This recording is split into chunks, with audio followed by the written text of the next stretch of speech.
নমস্কার বন্ধুরা, আজকে তোমাদের সাথে শেয়ার করব ওরিও বিস্কুট এবং চকলেটের দারুণ টেস্টি একটি রেসিপি। এর জন্য কিন্তু আমি এখানে নিয়ে নিয়েছি 1 প্যাকেট ওরিও বিস্কুট, 1 গ্লাস দুধ, পরিমাণ মতো চিনি।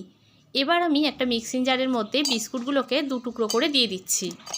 এছাড়াও এর মধ্যে অ্যাড করে দিচ্ছি 1 গ্লাস দুধ আর দিয়ে দিয়েছি স্বাদ অনুযায়ী চিনি। আর সবশেষে দিয়ে দিয়েছি 1 খণ্ড চকলেট, যেটা আমি এখানে টুকরো টুকরো করে দিয়ে দিলাম। এবার মিক্সিতে 2-3 বার চাকা ঘুরিয়ে নিলেই তৈরি হয়ে গেল ওরিও মিল্কশেক। এবার এটা পরিবেশনের পালা।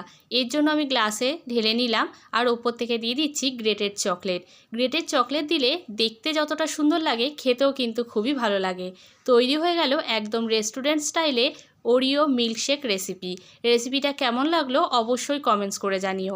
যদি ভালো লাগে চ্যানেলটা সাবস্ক্রাইব করে দিও, আর যদি ফেসবুক পেজ থেকে দেখে থাকো ফলো করে দিও। দেখা হবে আবার নেক্সট ভিডিওতে। টাটা।